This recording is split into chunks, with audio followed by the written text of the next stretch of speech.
Hello बच्चों, good morning. Previous lecture में आपने चार्ज डिस्ट्रीब्यूशन पढ़ा। क्या पढ़ा? Charge distribution. आपने पढ़ा है उसमें कि 3 टाइप के चार्ज डिस्ट्रीब्यूशन होते हैं। पहला होता है आपका लीनियर चार्ज डिस्ट्रीब्यूशन, दूसरा आपका पार्ट है सरफेस चार्ज डिस्ट्रीब्यूशन और तीसरा पार्ट है आपका वॉल्यूम चार्ज डिस्ट्रीब्यूशन। अगर आपने प्रीवियस लेक्चर नहीं देखा है तो देख लीजिएगा, क्योंकि ये कॉन्सेप्ट तभी समझ में आएगा जब आप क्या करेंगे, वो प्रीवियस लेक्चर देख करके आएंगे कि क्या होता है आखिर आवेश। अब कोई भी, ध्यान दीजिएगा, अब कोई भी बिंदु आवेश हो उस पर कितना बल काम करेगा। रेखीय चार्ज डिस्ट्रीब्यूशन के थ्रू, रेखीय आवेश वितरण के थ्रू कितना होगा, आयतन चार्ज डिस्ट्रीब्यूशन के थ्रू कितना होगा और पृष्ठ आवेश वितरण के थ्रू कितना उस पर काम करेगा। अब हम क्या करते हैं, पहला हम रेखीय की बात करते हैं। किसकी? रेखीय आवेश वितरण की बात करेंगे। अब रेखीय आवेश वितरण के थ्रू कितना चार्ज डिस्ट्रीब्यूट होगा, हम इस पर डिस्कशन करेंगे। इस फिगर को ध्यान से देखो, बिना फिगर के कोई काम होने वाला यहाँ नहीं है, बहुत ध्यान से देखना। मैं मान लेता हूँ ये ओरिजिन पॉइंट है और ये पॉइंट ए है और दूसरा पॉइंट हमारा बी, ठीक है, ए और बी।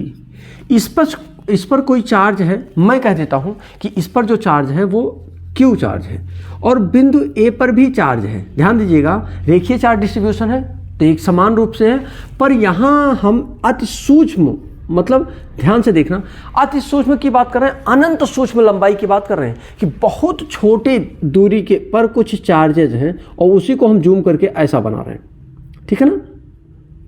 एक समान रूप से देखिए, एक रेखा में चार्ज को डिस्ट्रीब्यूट किया गया है और इस पर कोई चार्ज है, अब बहुत छोटा है, इसका मतलब डी क्यू चार्ज होगा, बहुत सूक्ष्म, अति सूक्ष्म लंबाई है और उसकी जो लेंथ होगी वो भी ध्यान रखिएगा, इसकी जो लेंथ होगी वो भी क्या होगी, डी एल होगी और इस पॉइंट को हमने कह दिया ए है और ये पॉइंट है हमारा बी। अब इस डी क्यू के द्वारा, यानी इस अनंत सूक्ष्म लंबाई पर जितने चार्ज होंगे, डीएल पर जितने चार्ज होंगे, उस चार्ज के द्वारा इस पर एक बल लगाया जा रहा है। किस पर? बी पर। और इसी को आपको फाइंड करना है कि अनंत सूक्ष्म लंबाई पर अगर कोई लीनियर चार्ज डिस्ट्रीब्यूशन है तो वो कितना बल आरोपित करेगा, इस पर डिस्कशन करना है। चलो आज देखते हैं। ओरिजिन से मैं कह देता हूं कि आर की जो डिस्टेंस है ओ ए की जो डिस्टेंस है वो आर है और ओ बी को जो डिस्टेंस है उसे हम कह देते हैं R1 है, वेक्टर फॉर्म में है, ठीक है ना। अगर हम इन दोनों की बात करें, क्लियरिटी आ गई इतनी। अगर इतनी सारी चीज़ें क्लियर हैं, ध्यान रहे ये वही है, कोऑर्डिनेट एक्सिस एक्स है, ये आपका वाई है और ये आपका जेड है। अब थोड़ा सा हम डिस्कशन करते हुए चलेंगे। जैसे अगर मैं इसकी बात करूं ओ ए की, तो ओ ए को आपने क्या कहा है, वेक्टर ओ ए को आपने कह दिया वेक्टर आर। आपने ओ बी को कह दिया है R1, वेक्टर R1। अगर हम बात करें ए बी की, किसकी बात कर रहे हैं, चलो ए बी की बात करें, तो वेक्टर ए बी को क्या लिख सकते हैं आप, लिखेंगे आप ओ बी माइनस ओ ए, सही है, वेक्टर फॉर्म में। ये जो ऐसे लिखता हूं, ये क्या लिखा हुआ है, इसका मतलब ये समझ लेना कि ये क्या है, वेक्टर है। अगर ये ओ बी और ओ ए की बात करो तो ओ बी क्या है, ओ बी है R1, vector R1 minus O ए क्या है, वेक्टर R। यानी आप कह सकते हैं कि जो वेक्टर ए बी होगा वो क्या होगा, R1, vector R1 minus vector R होगा। क्लियर? अगर इतनी बात क्लियर हो गई है तो हम थोड़ा सा आगे बढ़ें। इस पर जो चार्ज है वो कितना है, अति सूक्ष्म है, ध्यान देना, अति सूक्ष्म है। क्यों? क्योंकि अनंत सूक्ष्म लंबाई पर आवेश की बात की जा रही है और वो अनंत सूक्ष्म लंबाई क्या है, डीएल है, एल नहीं है। एल तो बहुत बड़ी लंबी दूरी हो गई, डीएल है और उस पर आवेश सब कितना है, डी क्यू। ये डी क्यू इस पर एक बल लगा रहा है, क्या कर रहा है, ये डी क्यू क्या कर रहा है, इस पर एक बल आरोपित कर रहा है, उसी का हमको डिस्कशन करना है, ठीक है ना। अब मान लेते हैं कि बिंदु ए पर अनंत सूक्ष्म लंबाई का जो आवेश वो डी क्यू है, उसकी वजह से बी पर यानी क्यू पर काम कर रहा है एक बल। अब बी पर कार्यरत बल क्या करेंगे हम, चलो यही लिखते हैं, बी पर ए द्वारा कार्यरत बल हमको फाइंड करना है। क्या करना है, कार्यरत बल हमको फाइंड करना है, बल। अब इसको फाइंड आउट करने के लिए बल भी कितना लगाएगा, सिंपल सी बात है, बहुत छोटा लगाएगा, यानी डीएफ लगाएगा, सही है। और आप जानते हैं कि F इक्वल टू क्या होता है 1/4 pi epsilon naught Q1 Q2 upon r square, 4 से ही होता है। तो यहाँ Q कितना है, Q है मान लो Q, और Q2 कितना है DQ है, एक बहुत छोटा है और एक थोड़ा सा बड़ा है, मतलब ये तो Q है पर ये क्या है DQ, और इन्हीं दोनों के बीच में कार्यरत बल फाइंड करना है।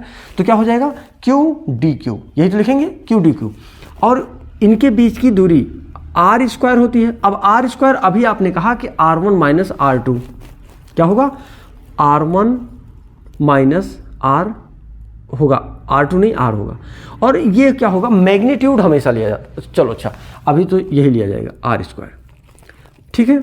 अब इसका यूनिट वेक्टर होगा R1 माइनस R, ये क्या है एक्चुअल में वेक्टर फॉर्मेट में ना लिख करके, चलो अच्छा लिख देते हैं। और फिर ये क्या है, ये यूनिट वेक्टर होता है, क्या होता है ये यूनिट वेक्टर होता है। इसको जब हम वेक्टर फॉर्म में लिख देंगे तो क्या हो जाएगा, ये देखो वेक्टर लग जाएगा, क्या लग जाएगा वेक्टर लग जाएगा, और नीचे क्या हो जाएगा वेक्टर का मैग्नीट्यूड हो जाएगा, वेक्टर का मैग्नीट्यूड हो जाएगा। अब थोड़ी सी बात और, जब यूनिट वेक्टर को ध्यान से देखो, क्लास 11th में आपने पढ़ा था वेक्टर ए इक्वल टू क्या होता है, sorry a equal to unit vector of a क्या होता है, vector a upon magnitude of a, याद आया। तो इसको जब आप करते हैं, इसको प्रीवियस लेक्चर में हमने बहुत अच्छे से समझाया है, अगर आपको ये हल्के में समझ में ना आए तो प्रीवियस लेक्चर हमारे सारे देख लीजिएगा। तो ये क्या हो जाएगा आर क्यूब, ये आर क्यूब कैसे हुआ इसके बारे में आप प्रीवियस लेक्चर आपको देखना पड़ेगा। देखो एक बात बता दूं, जब तक आप कंटिन्यूअस फॉलो नहीं करेंगे, आप कंटिन्यूअस वीडियोज नहीं देखेंगे, आपकी लर्निंग में गैप रहेगा और वो गैप गैस बनाएगा, और इतने बड़ी पेट में अगर थोड़ा सा गैस आ जाए तो कितना पेन होता है, फील किया आपने, वही पेन आप भी फील करेंगे अगर आप वो गैस मेंटेन रखे तो। और अगर उस गैस को रिजॉल्व करना है, खत्म करना है, अपनी बॉडी से रिमूव करना है, तो क्या करना पड़ेगा, प्रीवियस लेक्चर देखना पड़ेगा। किसके लिए, फिजिक्स के गैप को खत्म करने के लिए। ये हो जाएगा आर क्यूब। क्यों हुआ ये बाद में जानेंगे, आप बाद में नहीं जानेंगे, पहले जान चुके हैं।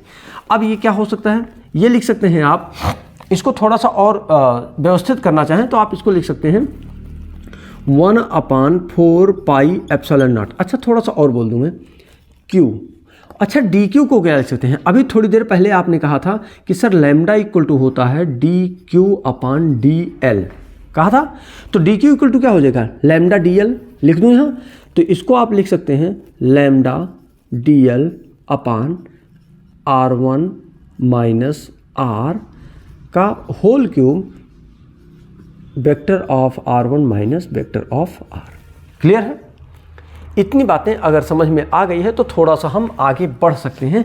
इसमें चेंज क्या आ सकता है और क्या लिखेंगे, 1/4 पाई एप्सिलॉन नॉट। ध्यान दीजिएगा, Q एक बहुत बड़ी मेजर क्वांटिटी है, इसको बाहर कर लेते हैं, और जितनी लैम्डा है, लैम्डा है ना, इस लैम्डा को भी आप बाहर कर सकते हैं या अंदर ही रख सकते हैं। ये तो एक कांस्टेंट है, क्या है, एक लैम्डा एक कांस्टेंट क्वांटिटी है, इसको आप ऐसे लिख सकते हैं। चलो देखते हैं इसको आप। अब ये डेल्टा एल है, डेल्टा बहुत छोटी छोटी डिस्टेंसेस को पढ़ने के लिए आपने इंटीग्रेशन पढ़ा था 11th में, याद आया। तो आप किसमें, लेंथ में चेंज आ रहा है, ये किसमें चेंज आ रहा है, लेंथ में, इसलिए आप क्या लिख सकते हैं, इंटीग्रेशन ऑफ लेंथ एल।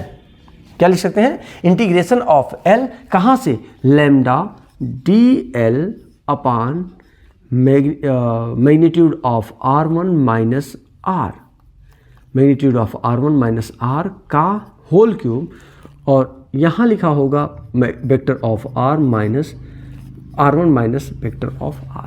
ये होगा आपका फोर्स जो काम करेगा किसके बीच में, इन दोनों के बीच में। और कौन लगाएगा यहाँ, यहाँ लगाएगा DQ लगाएगा, किस पर, Q पर लगाएगा। समझ में आ गया। और ये एक क्या होगा, जब आप इंटीग्रेट कर देंगे तो ये क्या हो जाएगा, force, total F find out हो जाएगा। और ध्यान रहे ये जो फोर्स निकलेगा, फोर्स एक वेक्टर क्वांटिटी है। आप वैसे भी जानते हैं बल एक क्या है, सदिश राशि है। बल एक क्या है, सदिश राशि है। इस तरीके से इस फार्मूले का डेरिवेशन होता है। क्या ये बात समझ में आई कि नहीं समझ में आई बच्चों? अगर नहीं समझ में आई है तो एक बार इस वीडियो को और देखना, एक एक पॉइंट को नोट आउट करना कि क्या क्या बोला जा रहा है, क्या है ये और क्या क्या बोला जा रहा है। क्या किया गया है कि एक पतला सा तार है मान लेते हैं, उस पतले से तार पर एक समान रूप से कुछ आवेश डिस्ट्रीब्यूटेड है। क्या, एक समान रूप से कुछ चार्ज आवेश डिस्ट्रीब्यूटेड है। अब वो आवेश क्यों है, लेकिन हुआ क्या, एक एंड है ए और दूसरा एंड बी है, एक सिरे से दूसरे सिरे पर कितना बल आरोपित होगा वो भी किसके द्वारा, एक छोटे से अति सूक्ष्म समय दूरी में जितने आवेश होंगे उसके द्वारा। अब जो अति सूक्ष्म डिस्टेंस है, दूरी है, लेंथ है, वो क्या है, dl है, और उस पर आवेश कितना है, dq है।